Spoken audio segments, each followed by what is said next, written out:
BottariZuffa LLCGetty ImagesHeres. A big hot topic as of late, the UFC's seeming lack of any prospective future superstars. Ronda Rousey is gone and may or may not come back. She won't be back. Jon Jones, he's looking at some hard times spent on the sidelines after his second USADA violation. Conor McGregor, maybe he'll be back to fight Tony Ferguson or someone else, or maybe he won't. It's not like he needs the money. Where is the next McGregor, the big international star who becomes a bona fide drawing card across the globe? A glance at the UFC's current roster reveals few candidates. But, look, it's not all hopeless. This is the same conversation we've had for over a decade. It happened when Georges St. Pierre went on hiatus. It happened when Chuck Liddell retired, and when Brock Lesnar retired, and when Tito Ortiz retired. A big star heads for greener pastures or less violent profession, and the hand-wringing about the sport being doomed starts all over again. Someone always comes along and picks up the mantle, and yet we're always surprised when it happens. But if you look a little closer, the rise of a star is almost always easy to predict because they typically have three traits in common: they can fight. They are media savvy, with an innate understanding of using the press and promotional spots for their own good. And they understand that what's truly important in the fight business is the business of the fight, even more so than the fight itself. Which is why it's easy to look at Darren Till and just say, man, this guy, he gets it. Till went in the octagon over in Poland on this fine Saturday and just absolutely, positively wrecked Donald Cerrone. He handed Cerrone his third straight loss, which is as rare of a thing in mixed martial arts as anything we've seen.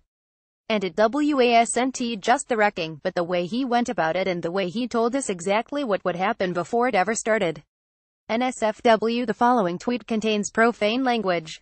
Cowboy Cerrone at Cowboy Cerrone: one hell of a job at Darren Till. Too safe to say you broke the fuck out my nose I don't make.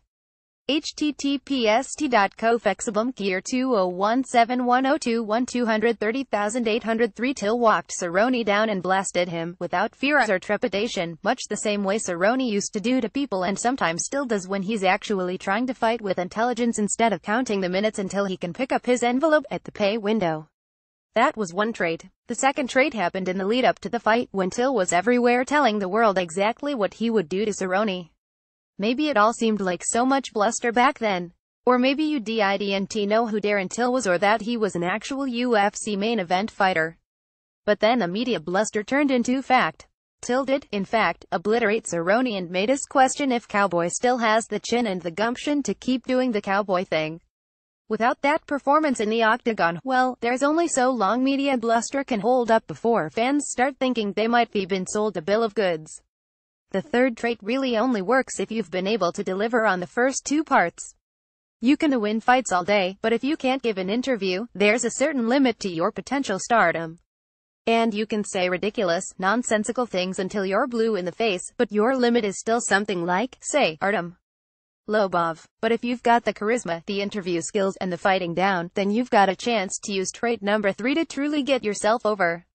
Which is exactly what Till did when he used his post-fight interview to set up a future fight with Mike Perry, also a brilliant promotional tactician. BottariZuffa LLCGetty ImagesHeres. If you're one of those types who immediately started wondering why Till would target Perry instead of calling for someone higher up in the UFC rankings, well, you just don't get it.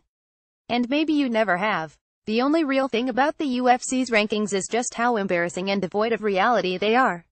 Seriously. They're voted on by a panel of media members, but no member I've ever heard of knows anyone who actually votes on those panels. The most important thing a fighter can do for himself is create fan interest in his fights. Like him or not, and there's plenty of reasons to dislike him, starting with his ridiculous hair and clothing choices and moving along to the more serious matter of apparent racists inhabiting his corner on fight nights. Perry moves the needle. Ibrahim Banks' crown at the show-off 85. Mike Perry and Darren Till have just cut a brilliant promo that could headline a fight night card. https://t.com/D55RL20171022000111. And that's what Till wants: a winnable fight that moves the needle.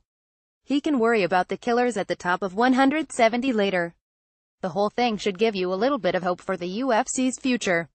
There may never be another Conor McGregor, and that's both terrible and also good for our future.